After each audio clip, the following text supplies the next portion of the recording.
Hello, hey, sweet people. Welcome to another episode of Inglês no Rádio. As always, I am your host, your guide, your spiritual leader. Excuse me? Co-host. That's right. Co-guide. Co-spiritual leader. What are you doing right now? I'm just starting the show with a joke to keep things easy and lighthearted. Because today we're talking about some sad stuff. Yes. But not our normal, sad stuff. Just sad vocabulary. Okay, so as always, my name's Foster. But very important as well. Alexia, hi. And this is Alexia. I'm an English teacher. And Alexia is... the guinea pig, as always. The guinea pig, the cobaya. Yes. And we are recording this from the basement of a co-working space. So you will probably hear some strange European Portuguese from time to time. No problem. We are here for that. Okay, so it is the month of June. We're talking about relationships, romance, love, friendships. And so far, it's been quite positive. A lot of positive vocabulary. Yes. So today we're going to switch it around. Yes, because every single one of us, we had already bad experiences with relationships. So we had to know this vocabulary as well. Yeah. This is good to know stuff. Yeah. We're not saying we want you to have bad experiences with your relationships. It's good to know. Okay, Alexia. So let's just start with the classic. In English, how would you say when you end a relationship with someone? To break up with someone. Exactly. Yeah. So using examples of not real people, can you give me an example of the phrasal verb to break up?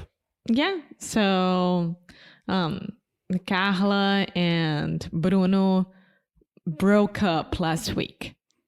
Perfect. Or Carla and Bruno are breaking up this week. Carla is breaking up with Bruno this week.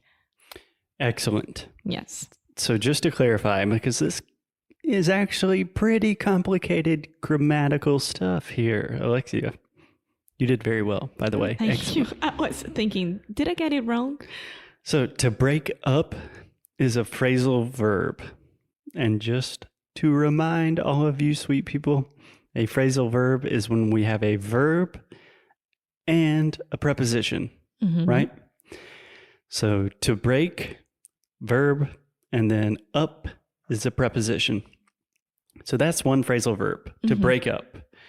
And in the example that you gave, you said Carla and Bruno broke up last week. So there we just have break in the past, which is an irregular verb, meu Deus, and then up. In addition to that, we have to break up with, which is another phrasal verb. So we have the preposition with on top of that. So to break up with someone. So you could say, Carla is going to break up with Bruno. Or in the past, broke up with Bruno. Tadinho. Yes. Maybe it was for the best. We don't know. Do you have any questions about that? No, I don't, to be honest. Okay, so we receive so many questions about phrasal verbs, how to use phrasal verbs. And I think this is a pretty good example of, the grammar is quite complicated. But when you just think, to break up, that means to end a relationship.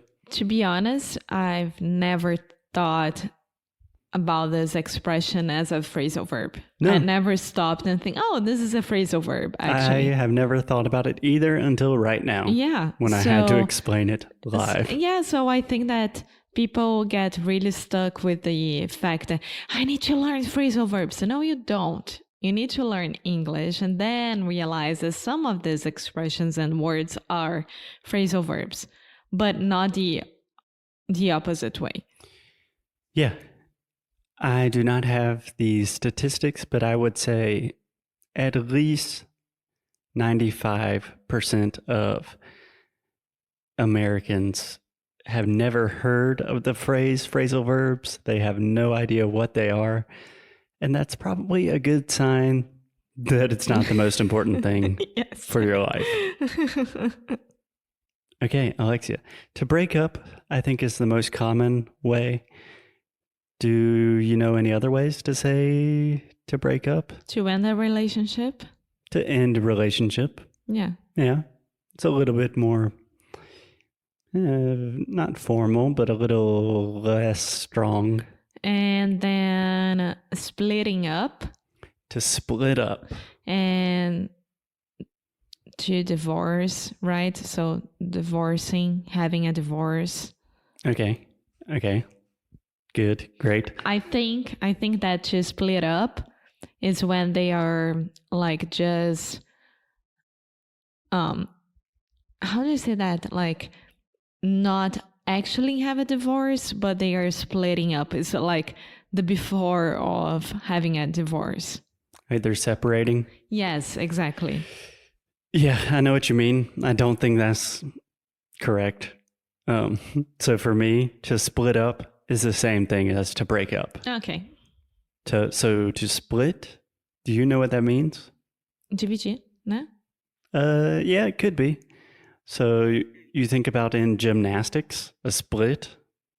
I cannot do one of those. But do you know what that is? No.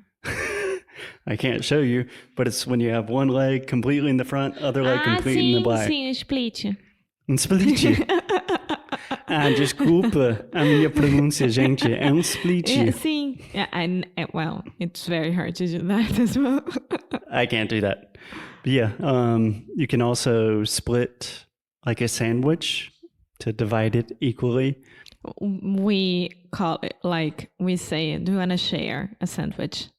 More often than split. Yeah. Yeah. We do say this with food, though. Like, hey, I think that the plate's going to be pretty big. Do you want to split it? Let's split up the fries. In that case, we would just say split the fries. Okay. Anyways, to split up, the exact same rules as to break up. Like Carla split up with King Boy. Bruno. João, Bruno. No, okay, great. It's interesting to think about these words because they're quite violent. To break up, it's like you're breaking someone's soul, you're splitting someone. And we also have to dump someone. I think that's the worst one. Yeah. Like imagine Carla is dumping Bruno. Carla dumped Bruno last week. Carla is going to dump Bruno. It's horrible. I hate this. Yeah, I think this is most common in the context of when it happens to you. Like, oh, I got dumped, or she dumped me. Which kind of makes sense because I imagine you're in a negative mood and that's a negative word. Yeah, I don't like that. Yeah, just to show how expressive these words can be. Do you know another context of the word dump? Isn't it like garbage thing? Garbage. So we can call like where they put all of the garbage in the city. You can call that the dump. Yeah. And sorry guys, but to take a dump. It's poo-poo. That's another way to say to poop. Yes. So imagine that if you say she dumped me. It's horrible. She pooped me. I don't like that. Yeah. Well, if you're going to do it with respect. That's my main point of it. Yeah. So if you want to be respectful, probably easiest to say like we ended the relationship. And the most common is probably we broke up. Yeah. Okay, great. Alexia, any questions about breaking up vocabulary? I hope not, because this is a vocabulary that we need. I don't have any questions. Thank you. Thanks. As always, keep up the good fight. And lose well. Bye.